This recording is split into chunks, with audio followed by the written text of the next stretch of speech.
Go ahead and leave that right there. You mind? Okay, so we'll put this right here.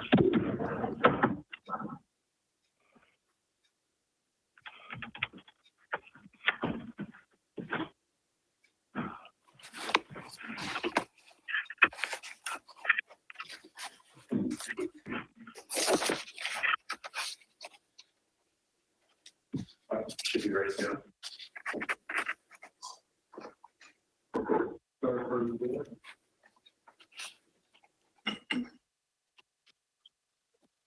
Mr. Chairman, you're ready.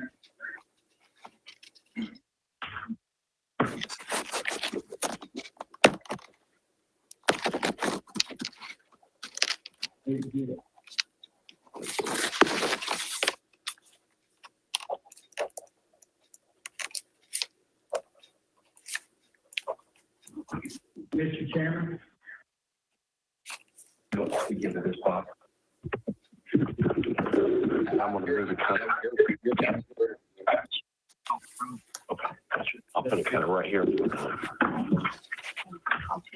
go ahead and call Steve. Bob, I think we're ready. You ready to go? Yes, sir. Okay, I'll call the meeting to order. And Annette, if we can go ahead with the roll call. Yep, Dunbarton. Present. Chuck Grant. Present. Steve Emmert. Tim Isbell. Here. Jerry White. Here. Steve Meade. Present. David Stanley. David, I think you're muted.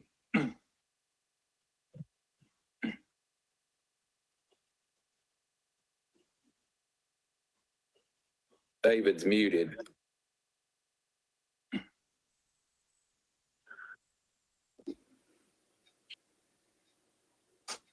David, you're muted.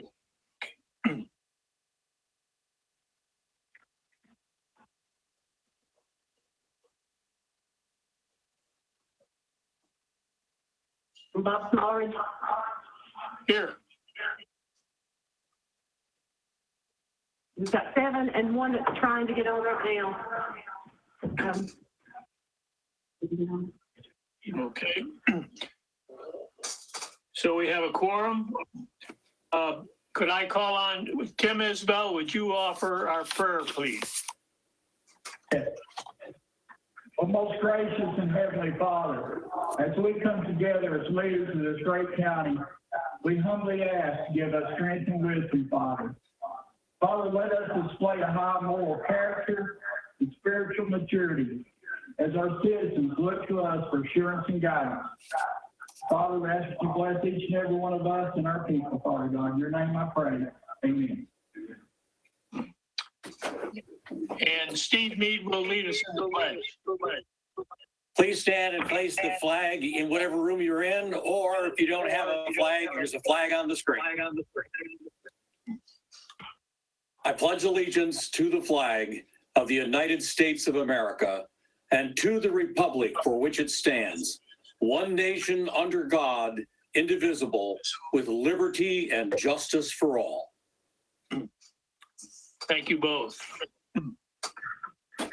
Okay, appearance of citizens. Anybody hear me? Can you hear me all right? Can anybody hear me? Yes. Yes, we hear you, Steve. Yes. Thank you. Okay. Sorry to interrupt.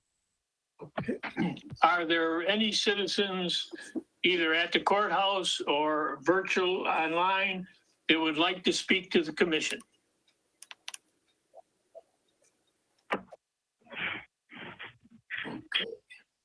Again, anyone that would like to speak to the commission tonight? Okay, I guess not. We'll move on. Approval of July minutes. I need a motion and a second to approve the minutes from July. So moved. This is Mr. Meade. Motion by Steve Meade. Second. We have a second? Second. Commissioner Isbell. Okay, thank you, Commissioner. And all those in favor, say aye. Has to Aye. be a vote. Has to be a roll call. I'm sorry. Okay, let's go. Call the roll. Commissioner Stonesifer, Aye. Commissioner Fritz, Aye. Commissioner Emmer, Aye. Commissioner Isbell, Aye. Commissioner White, Aye. Commissioner Meade, Aye. Commissioner Stanley.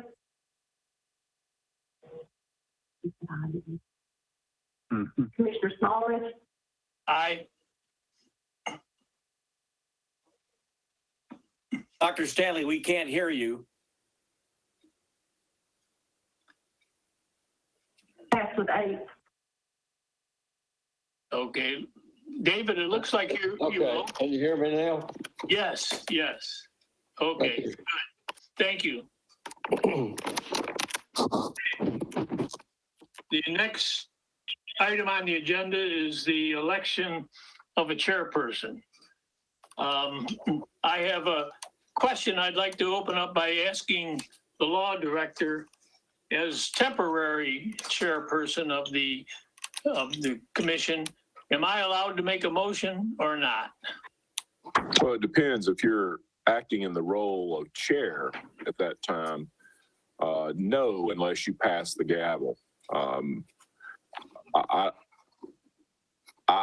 don't think we've ever appointed you as chair. You're just in here as a temporary situation where we didn't have a chairman. So you're trying to get the meeting going. You can certainly pass the gavel to a member there and make a motion. I don't see any problem with that. And, but normally that's not the case. You wouldn't be able to make that motion, but I think here you could pass the gavel and make a motion if you so desired, sir. Thank you. I'll pass the gavel to Chuck Fritz. And I'd like to make a motion that we elect V.L. Stonesifer as chairperson for the Charter Commission. This is Mr. Meade. I second the motion. Okay. Well, we got a motion and a second for Commissioner, for Mr. Stonesifer to be chair. Do we have any other nominations? If not, we'll take a vote. Annette, This is will you do Mr. the roll Reed. I call? make a motion to close nominations and do the vote. Annette, will you do the roll call? Commissioner Stonesifer, Aye. Commissioner Fritz, Aye. Commissioner Emmer, Aye. Commissioner Isbell. Aye. Commissioner White. Aye. Commissioner Meade, Aye. Commissioner Stanley, Aye. Smallridge. Aye. 8 total. Chairman Stonesifer, the meeting's yours. Okay, thank you, I guess, for that vote of confidence, and it's good to be back. But I'm sure you'll miss Mark Alderson. Prior to my leaving the Charter Commission for a short period of time, we had discussed, and I gave you a basic plan on creating the charter, and I'd like to go over that again, and or you already have it, and what I'd like to do is propose that we follow this, and to do that, I think we need a motion and a vote from the Charter Commission to follow this plan. I'm gonna ask which plan we're talking about. Which plan are we talking about? It's the, I'll read it, Dr. Stanley. It's to create a basic plan relative to present form of government in layman's terms and simple and easily understood. Each charter commissioner submit in writing any amendment or article or ordinance relative to the basic plan. The charter commission will vote on each item submitted for consideration. Each office holder or elected official and department head will be given an opportunity to review what is applicable to their office or department. The final draft charter will be voted on by the Charter Commission for submission to outside counsel for legal editing and review. The final vote on charter to be submitted to State Election Commission and the County Commission. And those are the 5 steps. And, Thank you. Mr. Isbell made a motion to approve. Do I hear a second? I'll second it. Mr. Chairman, this is Jay. Mr. Chairman, this is Jay. Can I make a comment on this? Yes. I'd like permission, and it's been on the agenda for this meeting and the meeting before, to go ahead and hire outside counsel. We're going to try our hardest to hold down legal fees, but we're to the point, and I know your plan says after a final draft has been approved. I'd like to go ahead and bring on outside counsel at this time to help me finish these areas and to start the legal review just as soon as we possibly can. That's the only thing that I have that may be a little bit different. I think your plan says that a final charter will be developed and then sent to outside counsel, but I'd like to bring in outside counsel at this point as the agenda so requests. Thank you, sir. As Mr. Mead, I make a motion to approve the authority to hire outside counsel such that our work can be reviewed for appropriateness while as it's being generated, instead of waiting until we're at the end and finding out we've taken some misdirection.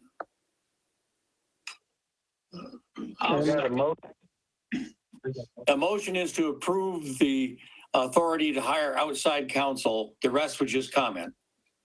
Well, we'll get to that motion in a minute. We already have a motion on the floor for the plan. Okay, You're absolutely correct. could I comment? I think this draft proposal that you developed, VL, wasn't that passed by the commission previously? No, it was never voted on. Okay, I thought it was. Because, you know, it really didn't need to, but I think we need to at this point. And if you go back to the first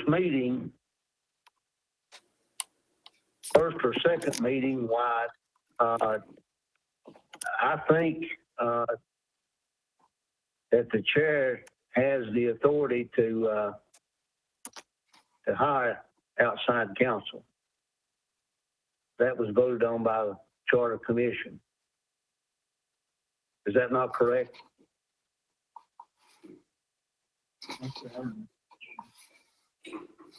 I believe so. Yeah, I don't mind if somebody wants to amend the plan to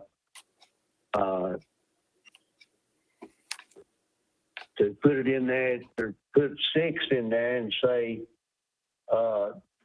outside counsel will be hired as needed. I make a motion to make that amendment.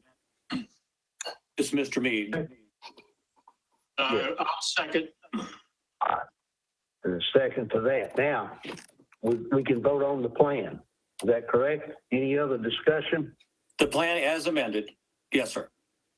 What plan are we talking about, David Stanley? I don't understand.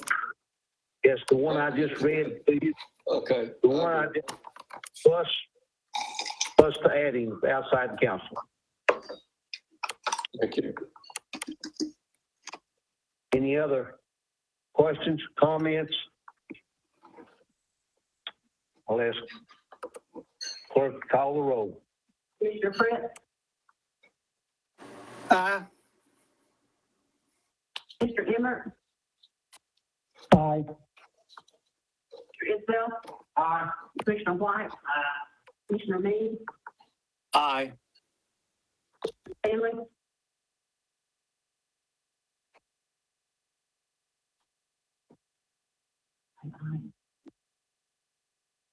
Commissioner Smallridge, Aye. Commissioner Stonesifer. Aye. And Dr. Stanley, she didn't hear you. Aye.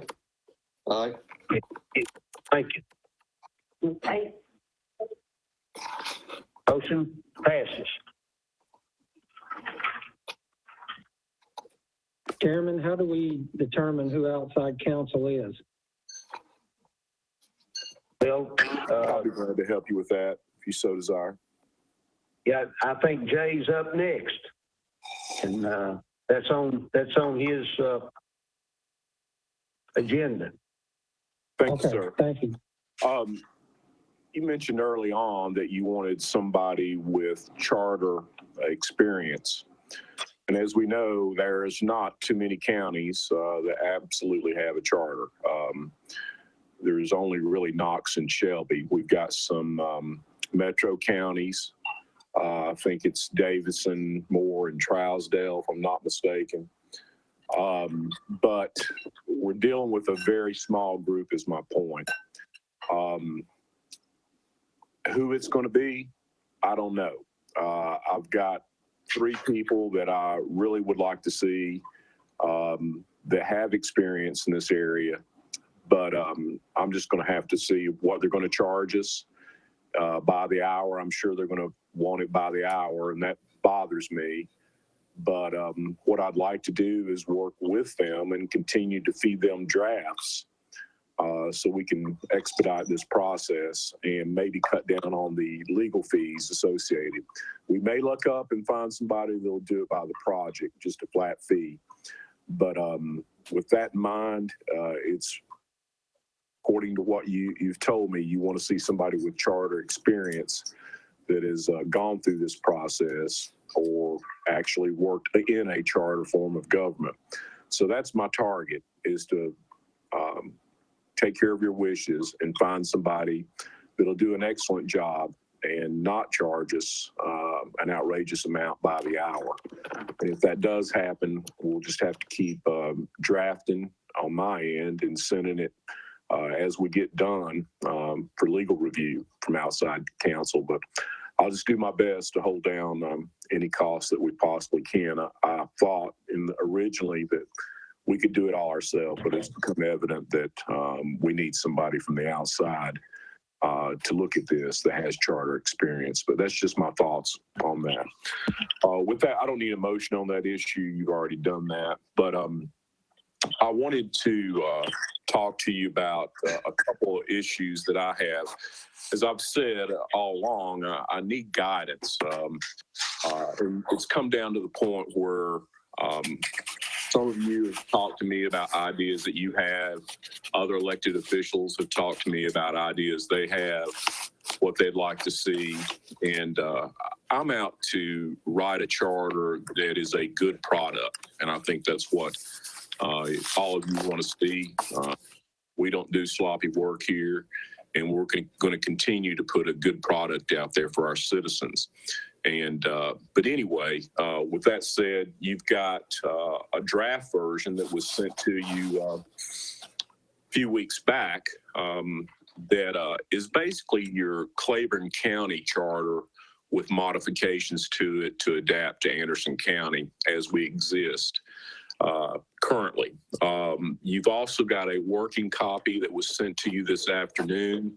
That's the one I'm going to try to build on and fill in the holes, but it's nowhere near complete.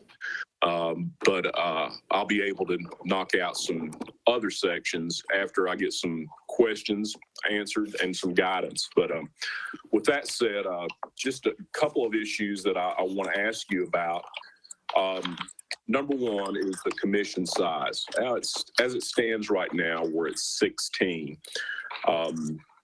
Is there any desire to cut that to a lower number or raise it to a higher number? I believe, the state law limits it to 25, and I think it's 9 to 25 is what it has to be, somewhere in that range. We're at 16 now. I had a county commissioner mention to me an idea, and I'll just bounce it off of you. I'm not an opponent or proponent for these issues, but one at-large seat, and that at-large seat would run county-wide, and that would be your chair, and that would put you at 17. But the way I've got it right now is we're keeping it the same at 16. Does anybody have any thoughts on the commission size, or am I free to move forward? If I don't hear anything, I'm going to move forward with 16, unless there's opposition or somebody wants to make some comments on that issue. This is Mr. Mead. I'm very much in favor of staying with 16 commissioners. We have 8 districts. That's 2 per district. If we change to some other number, we'd have to redistrict across the county. And that's a great endeavor. And I think 16 works out pretty well. Okay. Any additional thoughts on that issue? I'd just like to bring up, I think in the past, someone mentioned maybe having an election of alternate commissioners.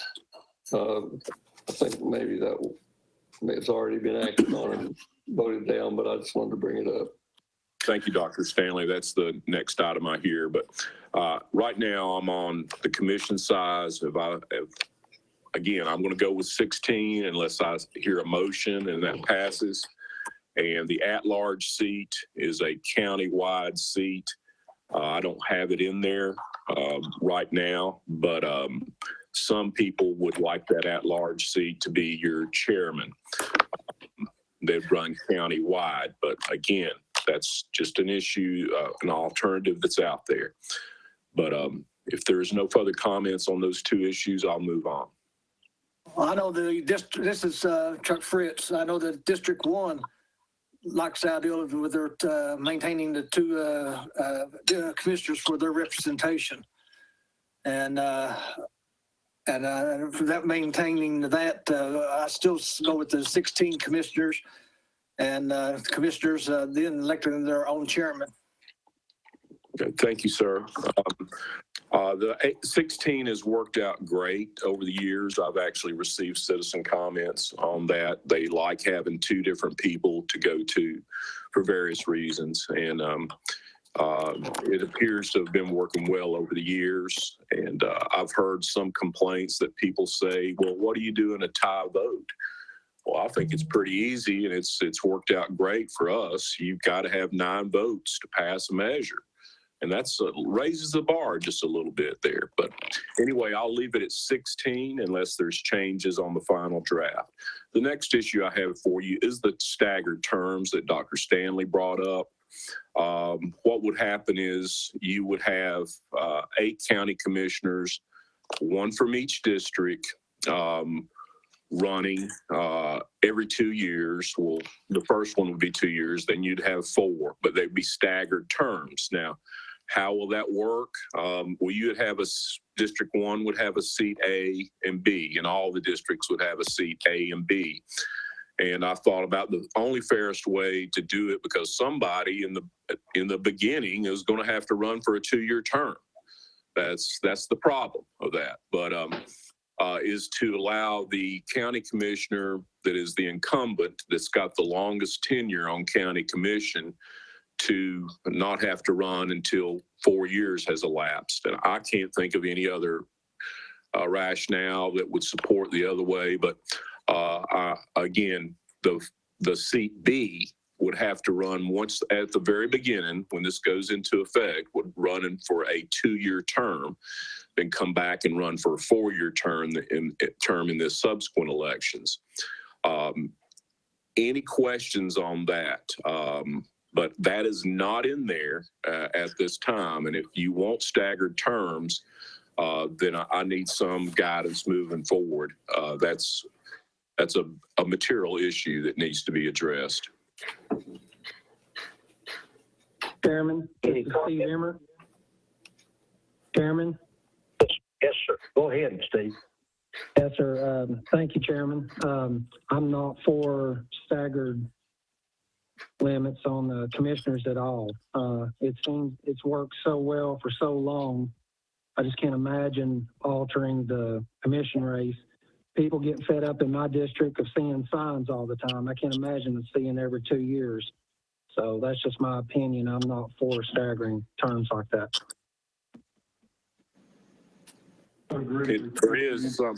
There is some validity to the cost also. There, you've got an extra election there every 2 years, so just be aware of that. Every 2 years. Mr. Chairman, I agree with Commissioner Emmett. Any other comments? Yes, Mr. Mead, I agree with Commissioner Emmert as well. Okay, without a motion, I'll move forward. Is any other comments on that issue? Okay. Next issue I have for you is the school system. I've asked and solicited everything that I can gather. They want to keep it the same. And the appointed director has worked out well for us. That's a professional. It's highly trained. Dr. Parrott does an excellent job. I look back at the history of our school board and our school superintendents. We've had some of the finest men I've ever met in my life. Mr. Stewart, VL was incredible. Larry Foster was fantastic, and Tim Parrott does just a phenomenal job. The man has a master's degree in education. I don't know. I'm sorry, a doctorate degree in education.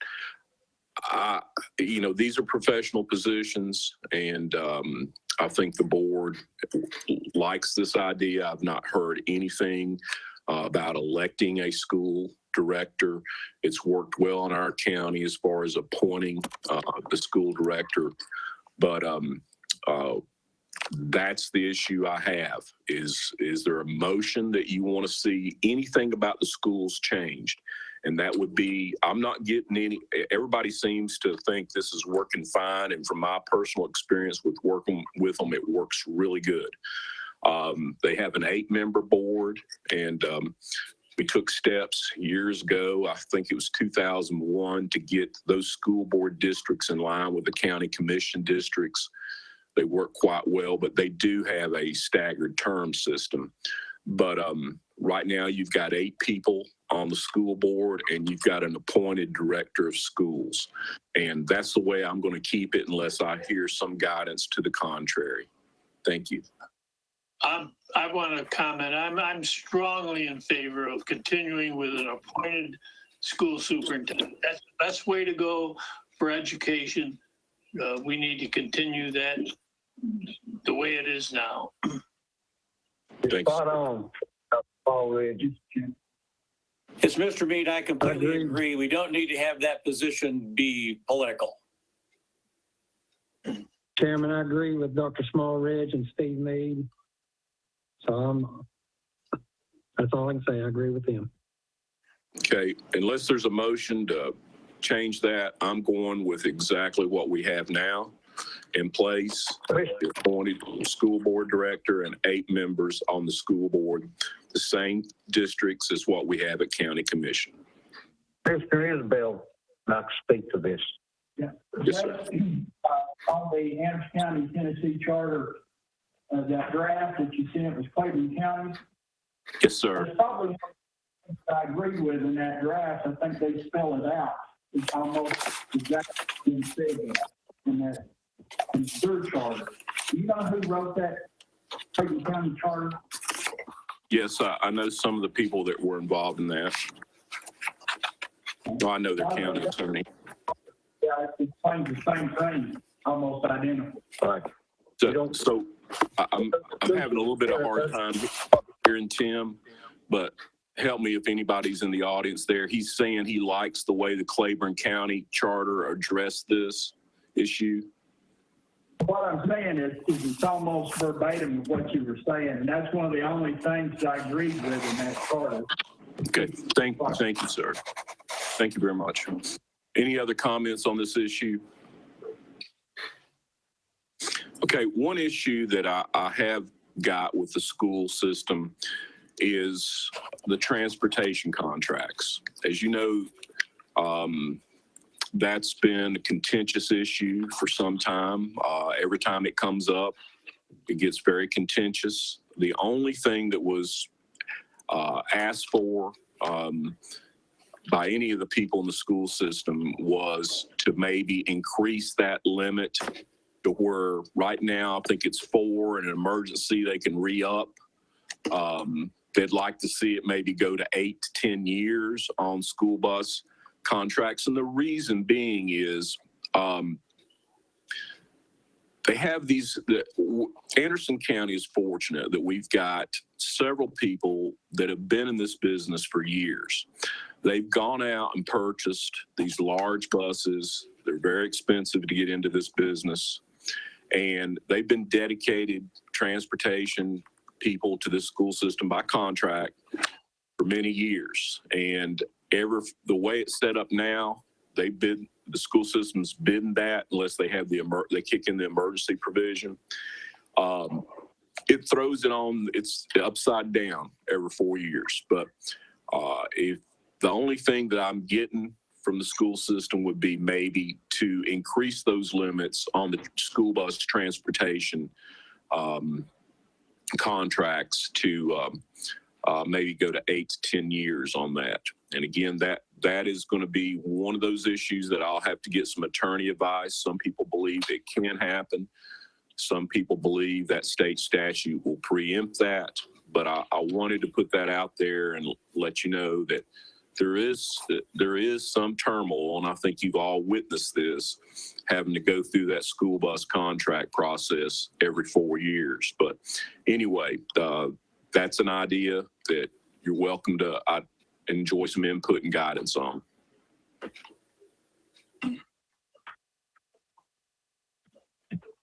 Well, I'm one of those people that I've always heard that 4 years was the state term that we had to abide by. Mm-hmm. I stand corrected on that. But I can remember when the county operated the buses and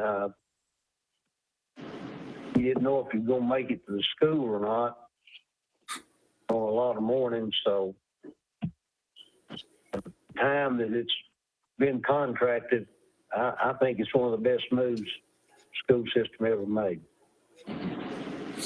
We've got some really good people. We've only had very few problems out of the group that we've had in the past, and they basically dedicated their professional life to providing school transportation services in Anderson County. Unless there's a motion, we'll move on from that issue.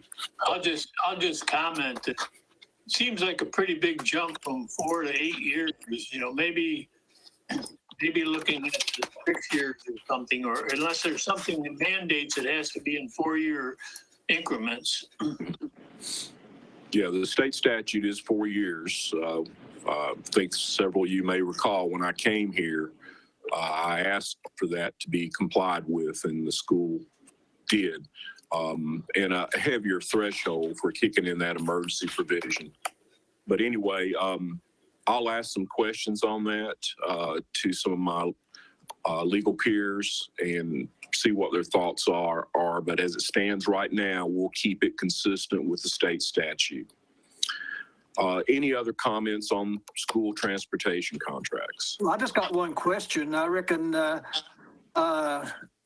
Commissioner Smallridge, or Dr. Smallridge, and Mr. Stonestoffer might be able to help it since he was involved in schools for a long time.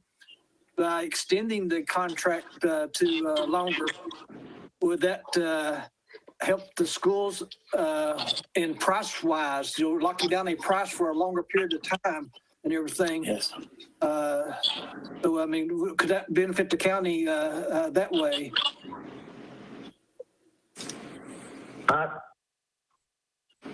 my thoughts on that, Chuck, are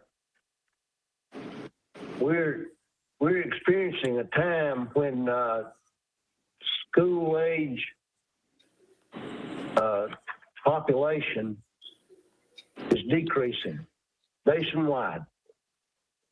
So if you go to a longer term, it could cost you where you'd be running buses you don't need if the present trend continues. And I'd hate to see that happen. I don't think that it would be a way, because they have a gasoline escalation clause in there, I believe. Yes, sir. And that's the one that gets contentious at times. But I don't really think you'd save any money by going longer term. Well, that's why I was leaving it up to the experts like you all to answer that question. I don't know if that's an expert opinion, but that's just the way I see it. Yeah, Mr. Mead here. Hey, one thing I just thought of is that because of the very substantial capital investment it takes for somebody to run a bus service for school, if you have an incumbent person that is currently now the contractor, it'd be very, very difficult for a new competitor to come into that isn't already owns a whole lot of buses, because they would be making this substantial capital investment and only guaranteed a 4-year contract. And if we can't offer a longer contract, it makes it more difficult for somebody to compete with whoever has the contract now. And I think they do negotiate the contract price every 4 years. And so I just think I'm not necessarily saying we have to go to a longer contract, but there is a competitive thing that could help keep the price down. If the person that has the current contract knows if they go a little bit too high, somebody else can come in and compete with them. Thank you. I think what you have is the larger regional bus lines that come in, and we've seen, I think Oak Ridge I believe had one of them come in down there, and they bid on them here. And what they do is they come in and they bid, they win the bid, then they go out and try to acquire the assets. Hopefully somebody that lost the bid would sell their buses and their drivers would come over. But we've seen that in some of the jurisdictions, and that happened in Knox County or Knoxville, one or the other. But anyway, we'll leave that the same, and I'll move on unless anybody has questions on that issue. Okay, the next item I have for you is the financial management of the county. As you know, counties have various options in Tennessee. We have the 57 Act that we had. We have the 81 Act that's in place right now. There's the 93 Act. And then there's hybrid, which are either done by private act or charters. But right now we're under the 81 Act, and which basically turns the budget process over to a budget committee, a finance committee to make rules and policies, and it's centralized with the school system. Unless I hear something else, I'll move forward writing it with the 81 Act. If you want to see some additional examples, if you want to look at the 57 Act again, or 93 or some of these hybrids that are in charters, I'll be glad to do that. But one of the things that seems to be, after looking at this process now for the past few years that we've had the 81 Act, one thing that I really like is the ability to adopt the policies and procedures. I think the 57 Act was very stringent. It was adopted at a time when there was financial problems with counties across the state, and in some areas it's archaic, and it makes some issues criminal, and that's always a problem. But anyway, unless I hear something different, I'll write this as the 81 Act, which is currently in existence in Anderson County right now. Any comments or questions or motions on the financial management or the budget system? This is Mr. Mead. Commissioner Emmer, I think we stay with the 81 Act. not for the 57 at all. Just my opinion. Commissioner Meade? Yeah, this is Mr. Meade. I'm very much in favor of staying with the 81 Act, but I wouldn't be opposed to looking at the 93 just to see, how it compares. Because honestly, I don't know anything about the 93 Act. And so I couldn't make a decision on that until I understood the differences. But I'm very happy with the 81 Act. I know that as we've done the budgets and stuff, it seems to have gone much cleaner and easier than when it did before we were in the 81 Act. And I like having somebody that's independent taking the administrative control over finance, budget, and purchasing. Thank you. Thanks, sir. As it stands, I'll write it with the 81. What I'll do is I'll send you a copy of the 93 Act, and let me send you a copy of the Knox County. I've already sent the Knox County Charter and the Shelby County Charter, but I'll pull those out and give you some examples of, and I can even pull some of the private acts that some of the counties have passed. So, and you can make your decision there. But anyway, right now, we're going to move forward with writing it as the 81 Act. Yes. And unless I get some additional guidance after I deliver these documents to you, but thank you. The next issue is. Mr. Yeager, Yes, sir. since I came on late, can you send me those charters? Yes. Hang on just a second. Lose that.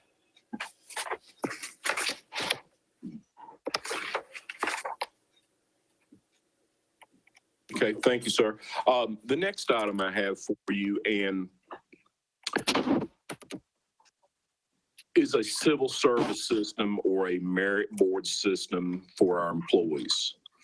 And really what that does is eliminate the at-will provision that's really the default position in Tennessee law and make it just cause. If you know how we operate here, it seems like most all terminations outside the probationary period are just cause. It may help with retention. We do have, but it does, in a sense, it may inhibit a newly elected office holder to put the people in place that they would like to see. We have a civil service system in place with the sheriff's office, and that's worked well. We need to maintain retention of our employees. We adopted it many years ago, I think in the 70s. The strange thing, there doesn't appear to be an opt-out provision in that law, but the civil service or the merit board system, similar to the state, I guess the advantages are a more secure job, better retention, a process that would allow the only time you're terminated outside the probationary period would be for cause. But as it stands right now, the only county employees that have civil service protection are those in the sheriff's office. But we brought this to the HR committee, I want to say about 8-10 years ago, and they didn't take any action on it. So it's out there. If you want to see it, it's not in any of the drafts right now. Well, there was one provision that was in the latest one, but as it stands right now, we don't have a civil service other than the sheriff's office. Any questions, comments, or motions on civil service or merit board protection for county employees? Okay, if that's the case, we'll move forward with the exact plan that we have right now, and that would be only with sheriff's office. I just wanted to, so we're at will right now in everyone but the sheriff's department. Yes, sir, that's correct. Thank you. We do have, and a lot of people don't realize this, we do have a couple of contract employees, and they're extremely rare. in Anderson County government, but we do have a couple there, and that's a totally different animal. Termination is addressed in the contract. Dave? Yes, sir. Excuse me. Would there be any way, I don't know exactly how many is in each elected official's office or department, et cetera, but could some be protected and some be at will? That's probably very hard. You're treating probably like employees differently, and that's always a difficult burden when you do that. But again, there was limited support on HR committee many years ago for this, but I wanted to give you the opportunity to say final grace on this. If we ever went to term limits, I'd want to see something, but without that, why? It's been pretty stable, hasn't it? Yes, sir. And I think the office holders like the ability to reorganize their office when a new one is elected and get the people in place that they want to have. We've had a few terminations there, but most of those are reorganization. They'll move somebody out of a chief deputy position or a department manager or something and move somebody else in, and they don't let that person go. There has been a few terminations in the past. That's the way it's worked fairly well. There is a new piece of case law out there that was decided out of Knox County that supports the proposition of at-will employees in government. So that is there also. Okay, the next one I have, and I've only received a couple of comments on this, and that is a professional county administrator. And the way this works is you still have a county mayor. There's some systems that have the county mayor appointed by the county commission from their membership. Some of them run the at-large seat. But a county administrator is a professional administrator along the lines of the finance director. And they're put in here to run the daily activities of the county. It's worked well in some locations, but the county mayor, whoever that would be, and we've got to have a county mayor that's specified in the Constitution now. And we see this at play in Oak Ridge. I think Clinton will run a little bit, they're similar, but they'll get a professional to come in here and do the day-to-day operations. Now, what you have is usually in that transition period, when you get a new county mayor, it takes a while to get up to speed and to understand that. And I think anyone would admit it's an extremely hard job. But that's just for food for thought. If you'd like to see that, let me know. That's a professional county administrator or county executive. I don't want to get it confused with the old county executive that's now the county mayor, but most people you'll see those two terms used, county executive or county administrator.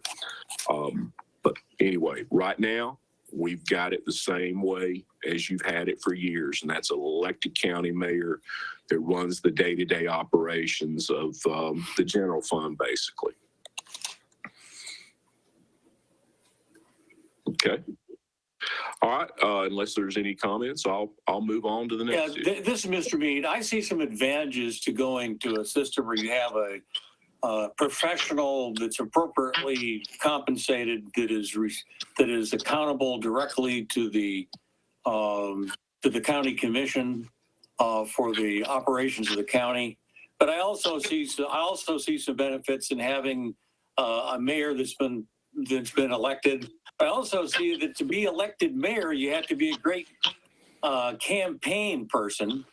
You don't necessarily have to be very good with any kind of business operations or have any experience in business operations of something as big as in the multi-million-dollar budgets and operations of the county.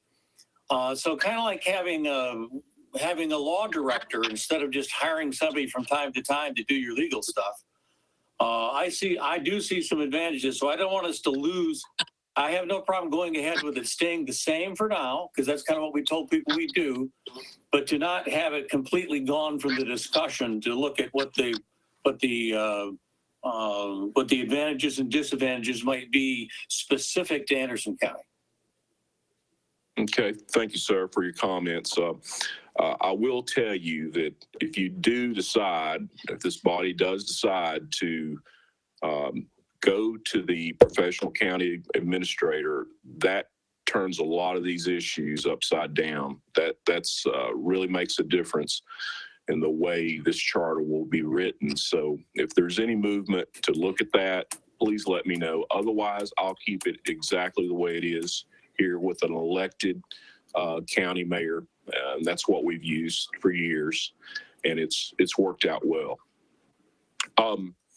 The next issue I have is the compensation of elected officials. Right now, it stays on the statutory schedule that's embodied in Tennessee law.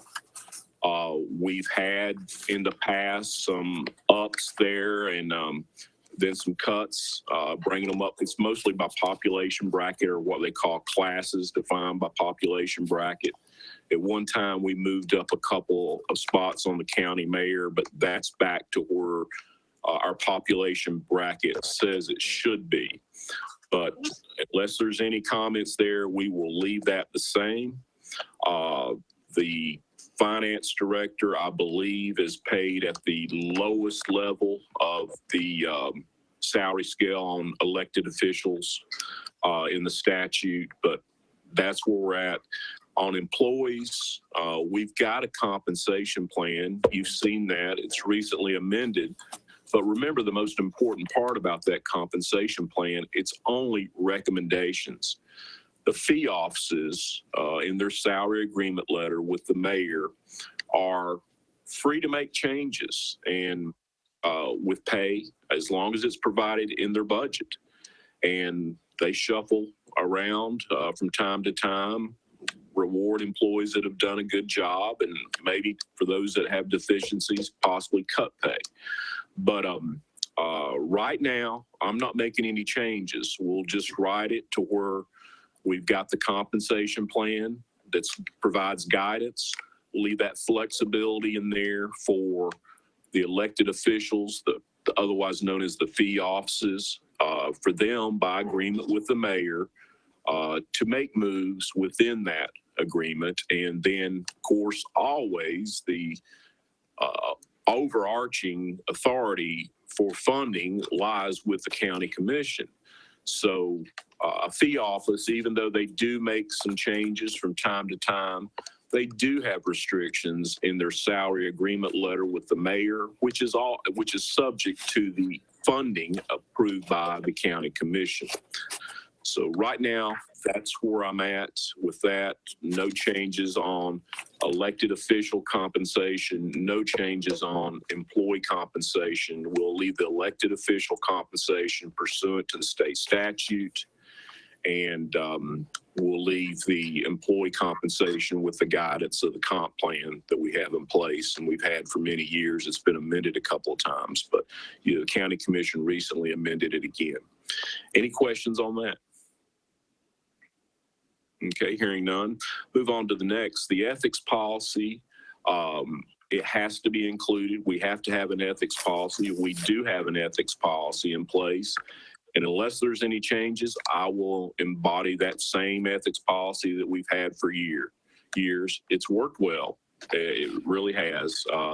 There's not been any hiccups with it. And most of all, it's one of those situations where you look at it and if there is a violation of the ethics policy, you turn it over to the supervisor, let them make a decision with it, or you, if it's criminal, it's referred to the district attorney general or law enforcement entity. But I'm going to leave it the same unless somebody wants changes there. We have to incorporate open records and open meetings. We do a very good job in Anderson County with both of these. Our open records, remember, we have a public records request coordinator. That's Kim Jeffers Whitaker, the HR director. So all the public records requests are funneled to her, with the exception of the mayor's departments. They have a separate public records request coordinator in the mayor's office for the mayor's departments. But that system works pretty well. I will tell you that it's difficult. There's no doubt. I have to work with Kim on this from time to time, and Kim's very good. But what we found is a lot of attorneys are using this as a discovery, kind of unorthodox, but it's allowable in the law to verify their cases and get documents that support their allegations, or maybe weaken them, mitigate them. But anyway, that's where we're at on the open records policy. I'm going to leave it the same unless we just amended it, I think, 3 years ago to go with the new public records request coordinator, which was passed by Tennessee, the General Assembly, and I'll leave it the same. It appears to be working well, and I hate to make changes just for the sake of change. I'd like to keep things that are working well in county government, keep them the same. Open meetings law, I don't think we need any changes there. For the most part, our people do an excellent job. They're very conscious of this. And I'd like to leave it with the state statutes. You're welcome to make that more strict if you want to, but I've talked with many of you about this over the years, and we cover it in orientation with new commissioners. It's strict as it is. It's much different than the open meetings law that governs the Tennessee General Assembly.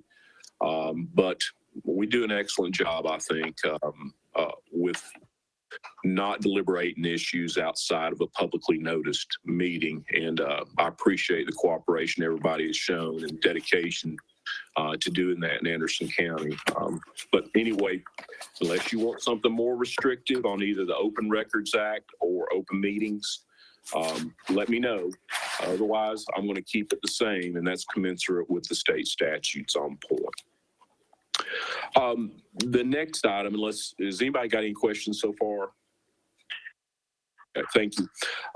Is the extension of the tax freeze. As you know, there's two programs there that the trustee offers. They're both by state statute, and it appears we can broaden that. I don't think we could back off of it and eliminate those programs, but if you wanted to put another step in there for maybe a 70-year-old or other conditions, then a different income threshold, that is something you may want to consider. The tax relief and tax freeze is what we have. The trustee has done a great job having, I think it started with Rodney, keeping one person doing this. We do it downstairs in a separate office away from the trustee's office. And they bring our citizens in that qualify for the programs and talk to them personally, tell them what documents they need. And I've been pleased with that progress. And I remember when it first started with John Alley Sr., he kept bringing this to the table and actually pushed and got those bills passed.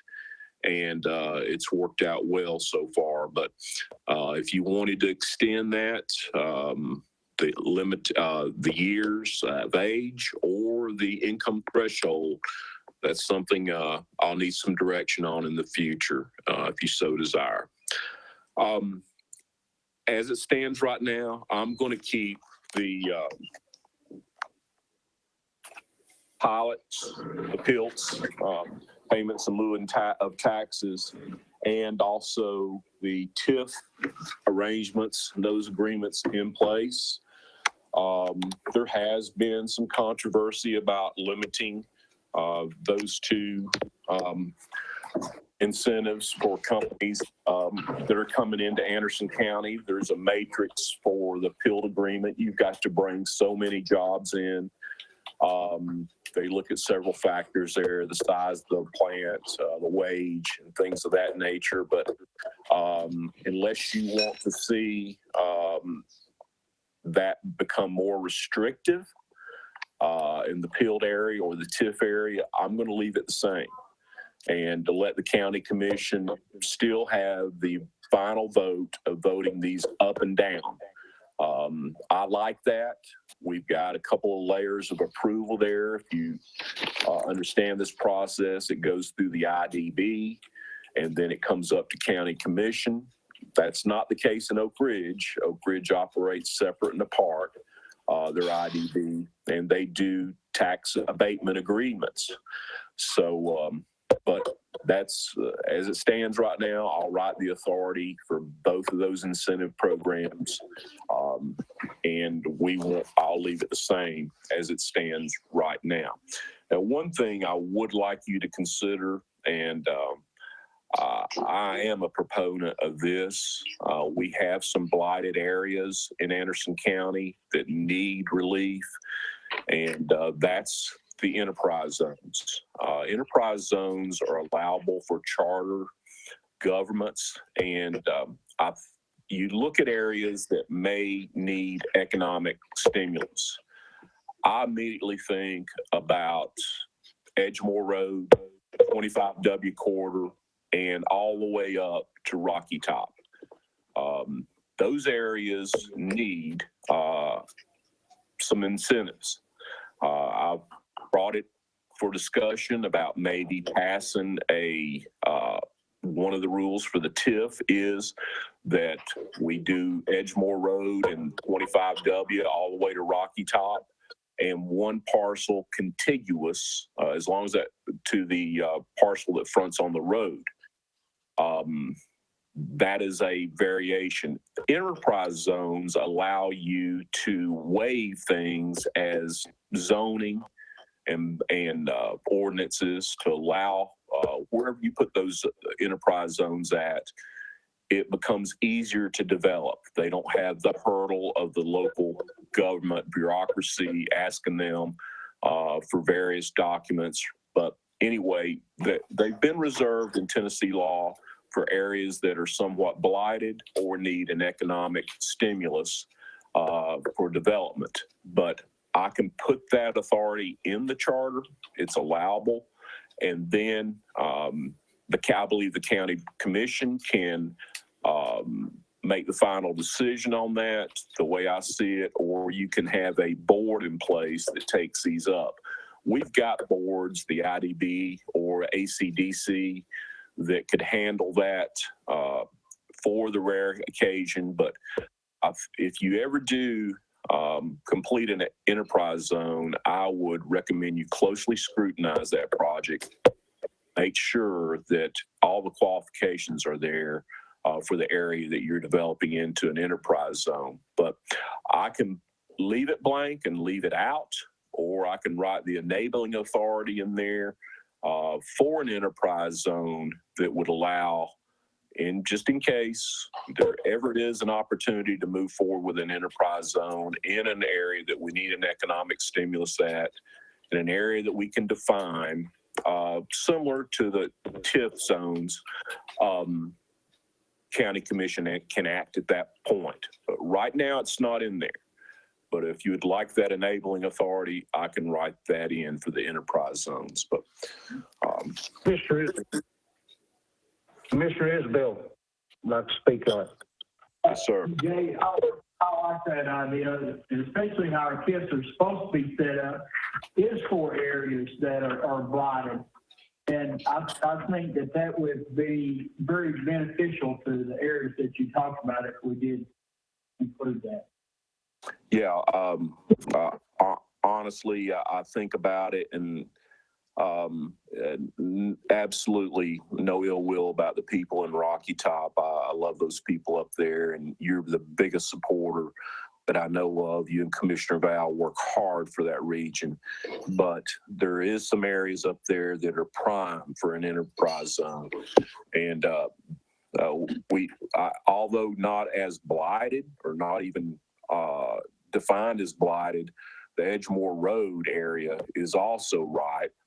Also, the area from 25W county line all the way up to Clinton and then beyond is somewhere that may be either a TIF corridor or an enterprise zone.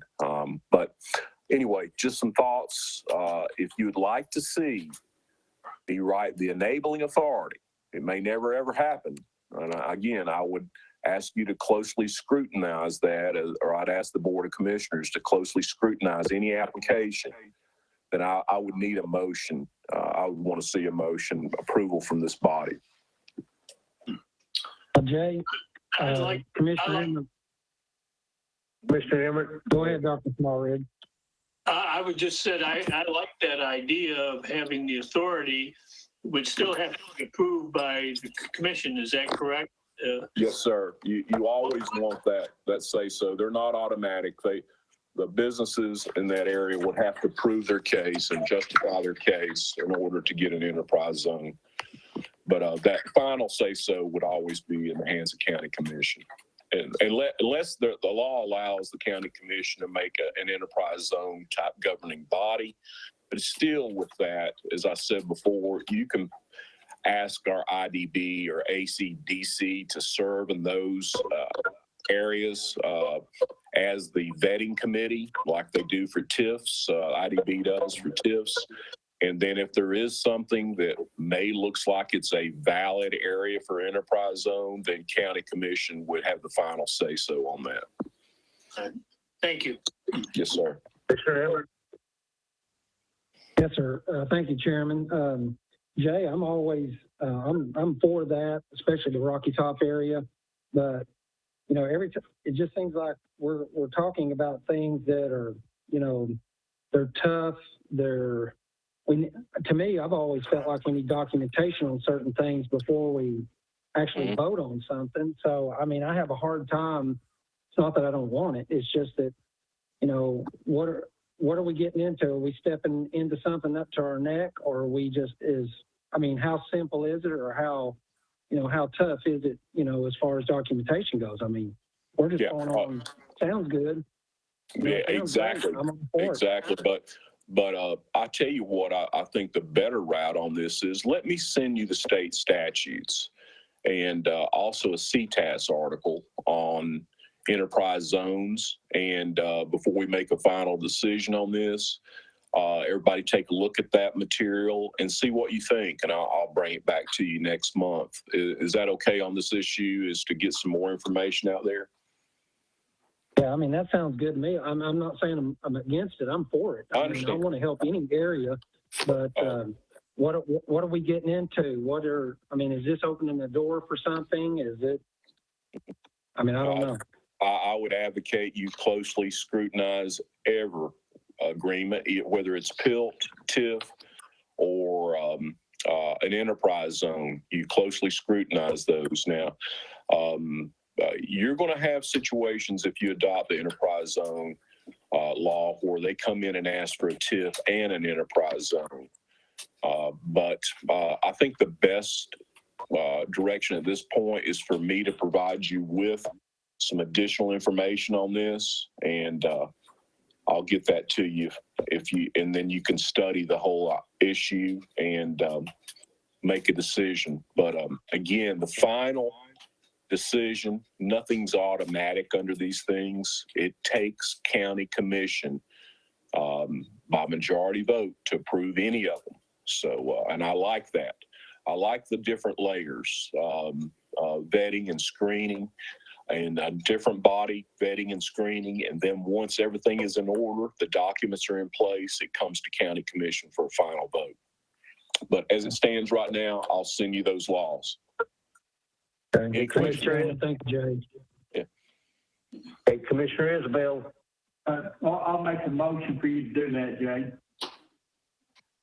You can, but I'll send it to you anyway. I'll send you that stuff without a motion. It's up to you, sir, but I'll be glad to send that out. Okay? Okay, any other questions on that issue? All right, the next one I have is nonpartisan elections.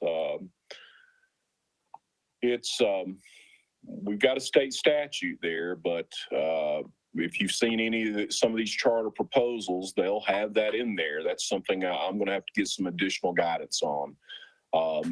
We heard one of our long-term commissioners talk on this issue evidently years ago. The Democrats were asking the Republicans to do it, and or the Republicans asking the Democrats to do it, and vice versa.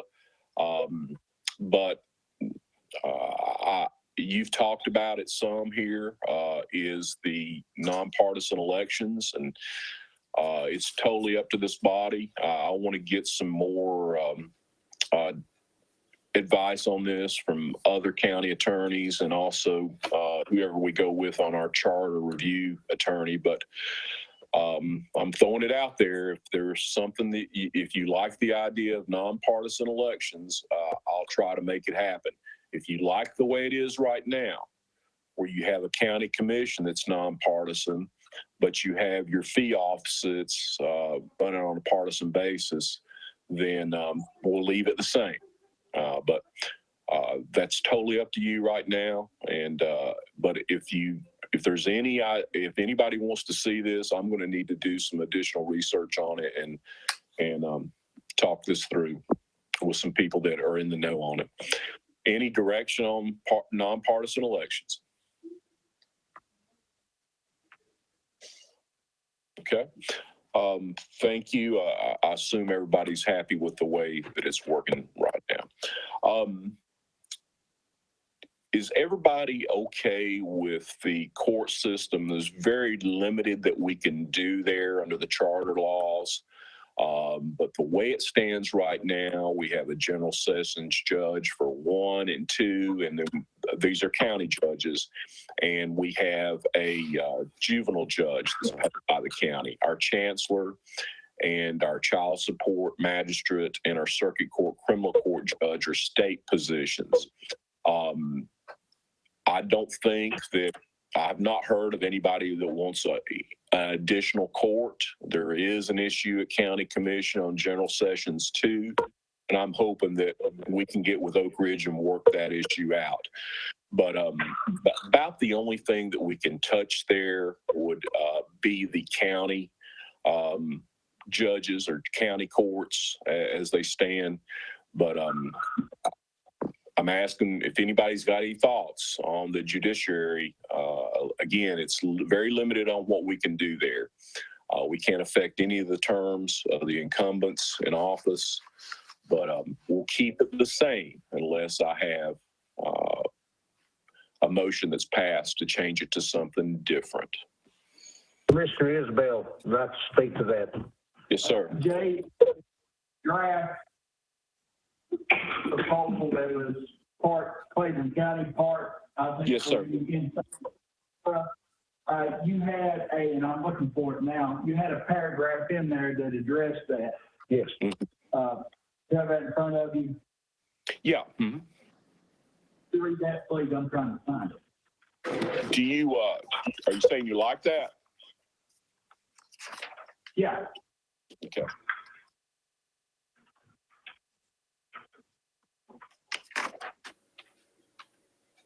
Sorry, it's on page 39. You have a copy of that? I do, but I've got it scattered all over this table. Okay. Anyway, we can always, if at some point in the future, again, these are private act courts. The county commission could act to withdraw those private acts, but as it stands right now, we'll leave it exactly the same. And I'll take a look at that provision that Commissioner Isbell wants to see, and that basically defaults to Tennessee law, but I'll be glad to incorporate that. Okay. The next one I have is in Tennessee law, the county can give donations to not-for-profits, and we can receive donations from entities, including citizens. That's worked well. The issue has been in the past, the not-for-profit committee that we have abolished currently at this point. There has been people speaking to this issue that thinks that sometimes we give to some and we don't give to all. It's very hard to take care of all these not-for-profits. That not-for-profit committee was very hard to be the chair. You heard all the cases of people that were in need of money, and they felt like, the county was going to give them money. And it's hard to say no to some of these organizations. They do such a wonderful job with our citizens. But as it is now, I'm just going to put the default provision in Tennessee statutes that allows us to make donations of the county commission's decision, okay? And we can receive donations. And believe it or not, we do receive donations.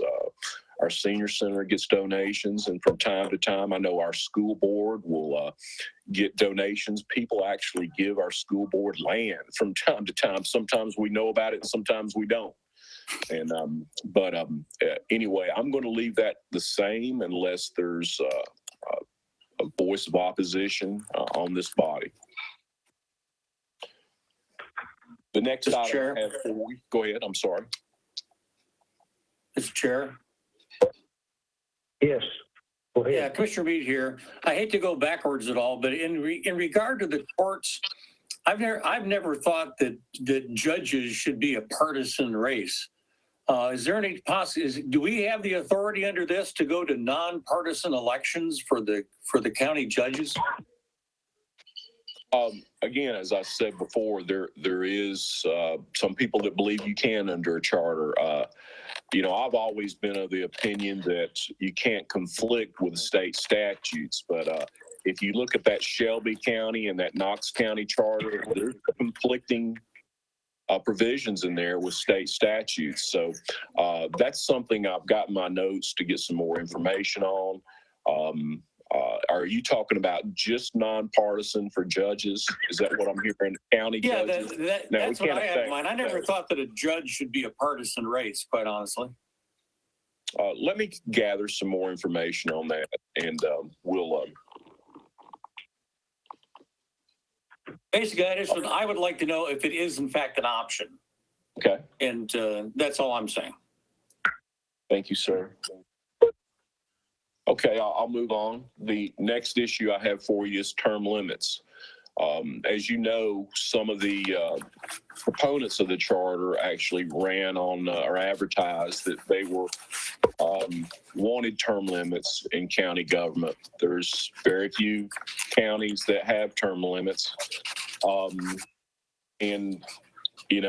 remember when I looked at this issue and remember some of the conversation points that we had when we did our departmental review.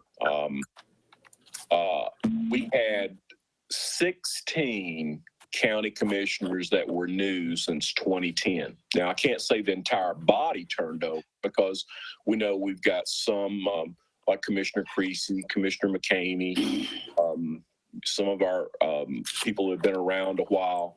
But we had 16 new members on county commission. So the people that say that's a lifetime position, they're just wrong. It's not true. I look at the term limits on our elected officials. I don't like it personally, but I want your advice on this. I don't have a vote on it. I think we do very well. And the reason being is there's a learning curve. There's no doubt about it. You don't walk into these jobs day one and be 100% effective or in compliance with the law. You just slowly crawl before you walk and walk before you run. It's a process that takes several years, and some of them are very complicated positions. And the other thing is we have people that in these positions that are educated, have continued with their education for that specific job, have left the private sector and to run these offices. And it's always a problem when you lose that continuity. And the other thing that I hear from people is we have term limits. It's every 4 years. And the citizens can decide at that point if the person is not doing a good enough job and vote them out. We've had that here before, and it happens. There's no doubt about it.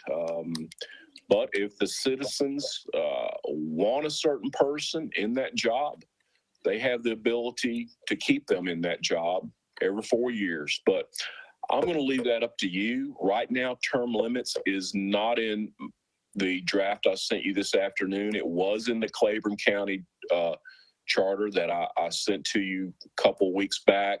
In fact, I think it's mentioned in there about 3 times. And it appears that was one of the major issues that Claiborne County voters wanted to see. But I look around and sometimes it's really hard to get qualified people to run for county commission.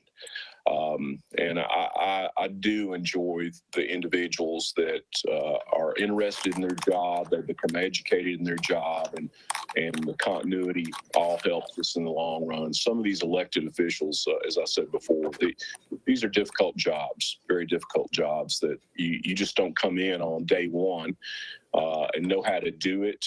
And you don't leave a private sector job that you've got a career to come to the county government and only be able to run for 8 years. I have heard some stories over in Knox County. There's a lot of people that I talk to that are not satisfied with that. But again, that's not up to me. It's totally up to you. But as it stands right now, the working copy does not have term limits in it. Mr. Chair. Sure. Commissioner Meade. Yeah, Commissioner Meade here. I had lengthy discussions about this with Charlie Curtis, who most of you would know who he is. He's the executive director of the Tennessee County Commission Association. He's been around a long time. And he's been a county commissioner, and he's been a state rep, and he's been, I think he was also a mayor for a while. But he says that across Tennessee, there's lots of turnover in the county commissions and the school boards. And in fact, the biggest problem is running short of people. And if you think about it, here in Anderson County, we've had a number of county commission seats that only one person ran.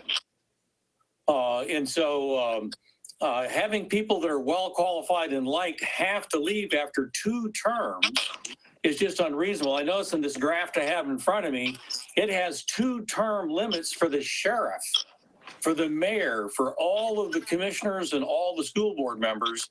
And what I see about that is that half the people in every meeting on the average, okay, are new and haven't learned what they're supposed to do yet. And the other half can't be reelected, and therefore they just don't have the same concentration on what they're doing. I really like the fact that a person doesn't know until July whether they're going to still be in office in September. And it gives them a good reason to operate at a high level, at least until after they're voted out. And that only gives them a meeting or two before they're replaced by by the person that was selected by their constituents. And so I'm really against that kind of term limits. On the other hand, I'm very much for term limits at a federal level. But I like it, even there, I'd like to see it be like 12 years or something in that order. I just don't believe in lifetime and politics stuff. And we just not had that problem in Tennessee. There's a really good turnover in literally all the counties. Thank you. Okay. Thank you, Mr. Meade. Any other comments on that issue? Okay, I'll move on unless anybody wants to speak on it. If you'll notice in the Claiborne County charter or draft charter, again, that didn't pass by a sizable number. There was a limit on expenditures. I believe it was 5% of the total cost or total budget. If the county commission was faced with that, I can't ever think of that occurring here, but it would be passed to the people for a referendum vote if that came up. Do you want to see limits on expenditures? Right now, we have the centralized accounting and purchasing, and we've worked under that for a long time. And as I explained to you before, not only do you have the budget committee vetting this, the finance committee, but the county commission. It's really a 3-layer process, not to mention the close scrutiny that the departmental heads and elected office holders have. But I'll be glad to write something in on limits of expenditures. Otherwise, we'll keep it the same. And again, we've not had this issue, but a couple of the ones that I pulled over the past couple of years do have it. The Claiborne County Charter had that proposed charter, did have it in there. But right now, if you look at your working copy, you don't have a limit on expenditures right there. We operate within the budget, the annual budget, and that's set by the tax rate. And I guess everybody understands, I don't see these comments in the press or anything, but our tax rate went down this year, sizably. Of course, it was a reappraisal year, but it went down considerably thanks to the great budget process the budget committee does and county commission of safeguarding. And hats off to these elected office holders too. They do a really good job. But right now, I don't have any limits on expenditures unless somebody wants to see something like that. I'll leave it alone. Okay. I'm also going to allow the 2 funding mechanisms we have to stand of the general obligation bonds and the capital outlay notes. We've worked well. The county commission is trying to, has gone out, and the mayor's done a good job here of trying to refund those, or what most people understand are refinancing, getting better rates. If you followed county commission over the past couple of years, county commission has refunded or refinanced to get better interest rates on all these. I'm going to allow that to continue in there unless there's someone that wants to eliminate those loan opportunities for the county. But right now, we do get USDA funds. We do on occasion have a general obligation note or a capital outlay note. And I just trust the mayor, and I trust the county commission that they're going to do their best to reduce those interest rates and to stay away from getting loans. And we've seen the benefits of the budget committee and the finance committee making these policies and looking at our undesignated fund. But anyway, I'm going to leave that the same unless I hear other direction. Okay.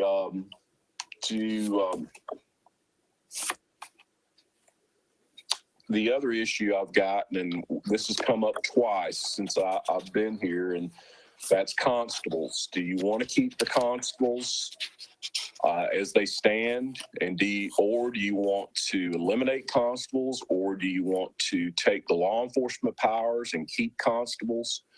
Those have been very close votes on county commission in the past, but as it stands right now, I'll keep those constables in there in the proposed charter. But unless there's a motion that passes this body, they'll remain intact as they have been for numerous years here in Anderson County. Yes. Okay.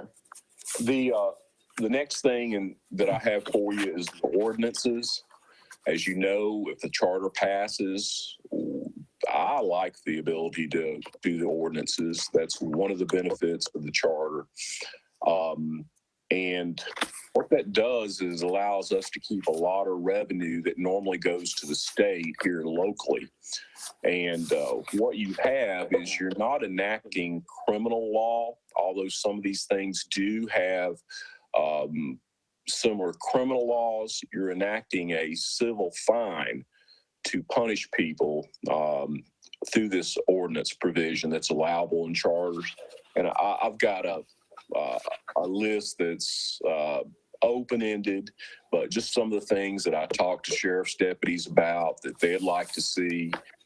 that would make their job a little bit easier. And those are the drunken, disruptive, disorderly conduct, failure to obey traffic control device. Now, again, there's similar state statutes. Those are punishable by a criminal penalties, and those people are taken to jail.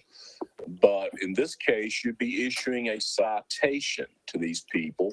They're not going to jail, and they're coming in to the General Sessions Court where a fine could possibly be levied against them, and that money stays here in Anderson County. Some of the other issues are open container of alcohol in the passenger area of a motor vehicle, possession of marijuana less than a half ounce, violation of temporary protective orders, TPOs, and then something that Commissioner Fritz brought to me many, many years ago that I thought was a great idea, and that's to write violations of our zoning ordinances or violations of our zoning resolution and our property maintenance code. As it stands now, we institute lawsuits that go through the Chancery Court, and that's a pretty broad process. If we adopt some of these ideas, a violation of the zoning resolution or violation of property maintenance code, our people can go out and write a citation for it. And then it comes to my office and I prosecute that through the General Sessions Court. But that's some areas, there's a whole lot of them that are out there, and I continue to try to talk to our sheriff's deputies. We'll have some animal control provisions there that allow them to either, they make the decision if they feel like the case should be punished criminally, they can do that, or if they feel like this is something they can write a civil fine on, the money be retained by Anderson County government, then they have that option too. So we're not, for instance, the possession of marijuana less than 1 ounce. We're not saying we're decriminalizing marijuana possession. All we're saying is the officer, the law enforcement officer, has the option to write a civil fine, citation, or they have the option of taking these individuals to jail and prosecuting them through the criminal courts. But I do want to write the enabling authority in the charter. The list does not have to be exhaustive now. The very important piece of that is that the county commission has the ability to adopt ordinances that may come up in the future. We don't have to worry about thinking of everything here. What we do is we put the enabling authority in there, and over time, the county commission, there'll be a process for approval, and the county commission can decide what ordinances they want to have. We'll still have resolutions and we'll have ordinances. They'll be a little bit different, but I like that ability to keep money here in Anderson County instead of sending it down to Nashville where we don't see a lot of it. But anyway, I'm going to leave that open. I'm going to write the ordinance enabling authority in the charter. And if we want to adopt any specific provision, we can get some of them put in there right away, or leave it all to county commission in the future to adopt. Any questions or concerns about the ordinances? Great idea. Okay. Everybody on board with that? Any opposition to those? Okay. I'm going to get these knocked out. Get some more information to you this month. I know this is going to be something you may have questions about after you sit back and relax and think about this meeting.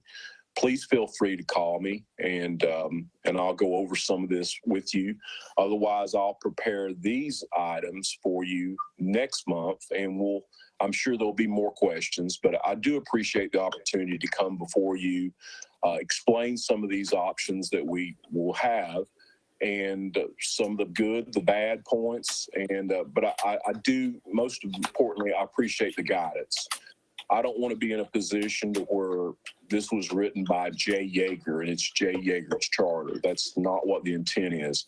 My intent is to put something on paper that you want, that you feel good about proposing to the citizens of Anderson County.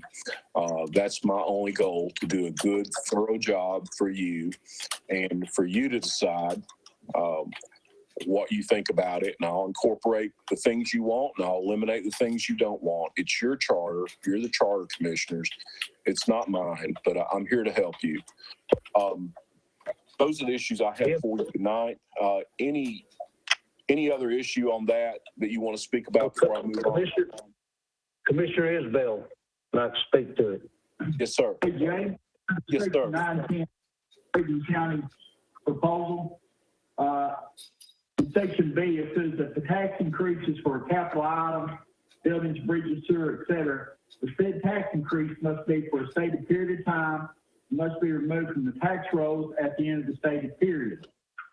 Any residual amounts of tax collected from proposed capital item after retirement of the debt will be applied to the CIPD. I like the idea, if we raise taxes like to build a jail or whatever, once that project is completed, that's when it goes back to the taxpayer. Okay, you'd like to see that, Tim? Is that what you're saying? Okay. All right, let me write that in there. And again, these are not final decisions. Let me get the language right, and we'll talk about it more in the future meetings. But let me make some notes here. I remember John Alley, Sr., years ago. You may remember when we passed the 9-cent for Blockhouse Valley landfill years ago, and John was under the belief that, hey, as soon as that Blockhouse Valley project is completely remediated, that 9 cents should come off the tax rolls. And I certainly respected that, but as you know, it doesn't happen that way. So what Tim is saying is, when there is a tax increase for a special purpose, that once that special purpose is defined and once the money is in our coffers, that is paid off, that tax increase goes away. And it goes away, I assume, automatically. There's a couple of versions out there that you'll see on sunset provisions as they apply, but that's what, Tim, is that what you're thinking of? It is, and now versus then is we have a new tax revenue stream with the internet sales tax. Yes, sir. We all know how much is brought in due to that. Okay. All right, the last item I have for you is a lawsuit update. And what we did, we had, I think it was last Tuesday, we met in court with the chancellor. Mr. Stanley's attorneys were there, along with Mr. Duvall. And what the chancellor did was set another status conference that'll be December 5th, I believe it is, at 9 o'clock. The chancellor made it clear that she wants this process to move forward at a reasonable pace before December meeting. She wants to have progress on a draft. She wants to see outside counsel hired to assist us in this process.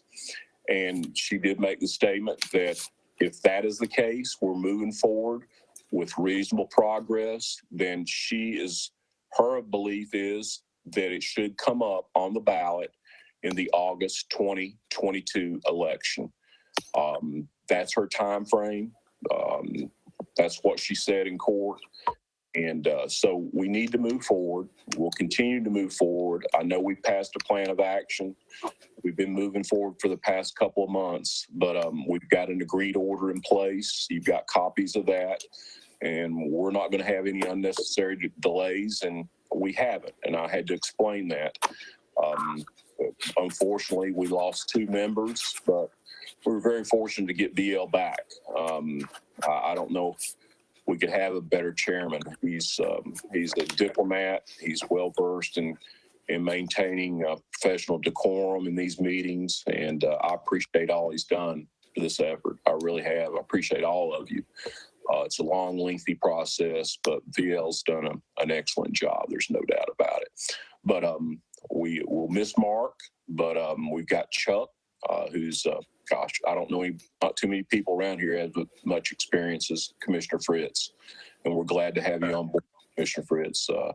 That was an excellent decision. It really was. But anyway, that's where we're at. We're going to keep moving forward, and we're going to comply with the chancellor's orders, and we're going to get this thing done. And please don't hesitate. Call me if you have concerns, if you've got ideas. Again, it's your charter, and we're going to do a good job on it. But thank you for your time tonight, and I appreciate all of you. Thanks, Jay. And I'd like to say something. I don't know if any of you read this in the Knoxville News Sentinel. I believe it was on September the 20th. They have an issue that's going to be on the ballot. And this has got nothing to do with Jay Yeager, but it has to do with their, I think there's some county commissioners or some people in Knox County wanting to appoint the county law director. And the guy or they have an elected law director now, and it just so happened that in that charter, this is why we have to be really careful about everything that's in it, any minor detail. But what really came up in it was that the president or the law director at the time was the one, according to the charter, that was to write how it would appear on the ballot for the people to vote on. And if you could go to the, I believe it's September 20th edition of the Knoxville News Sentinel and read about it, it's sort of comical about the way it starts and how it's going to be stated on the ballot.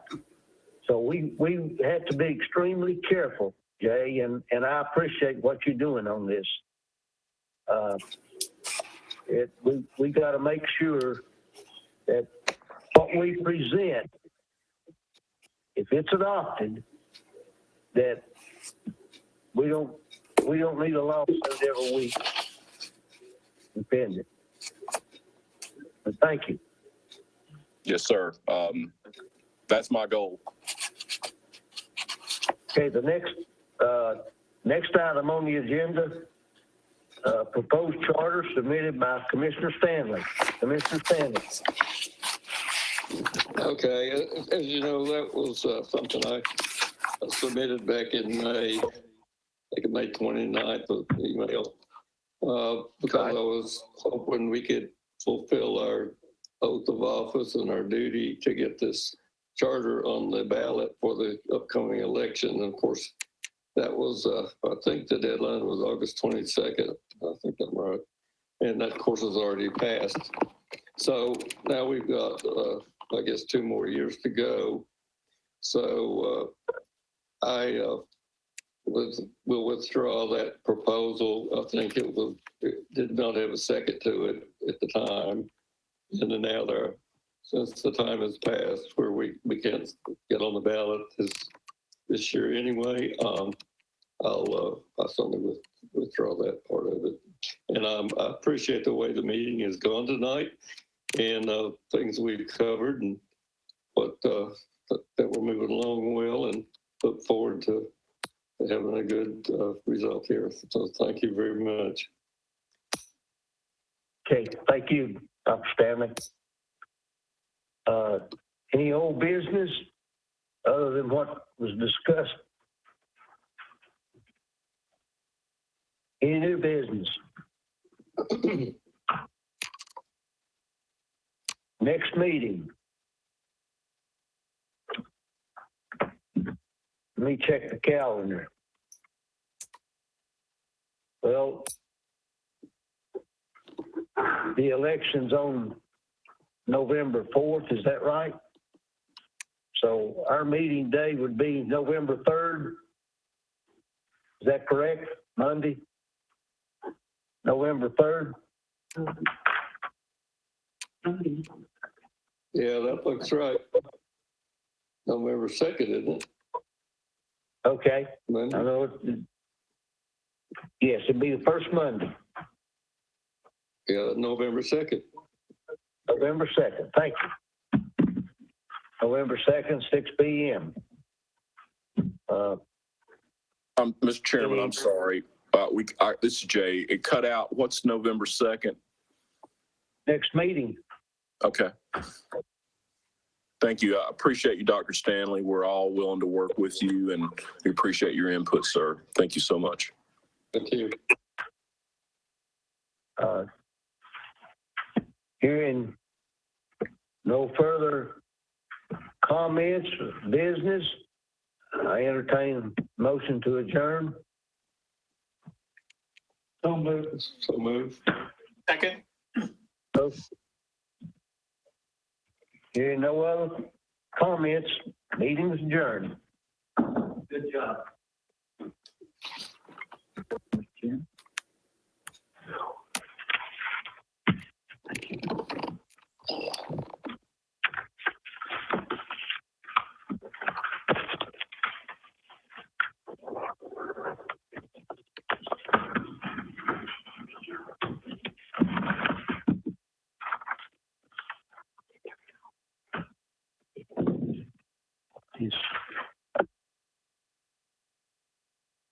Good work, guys.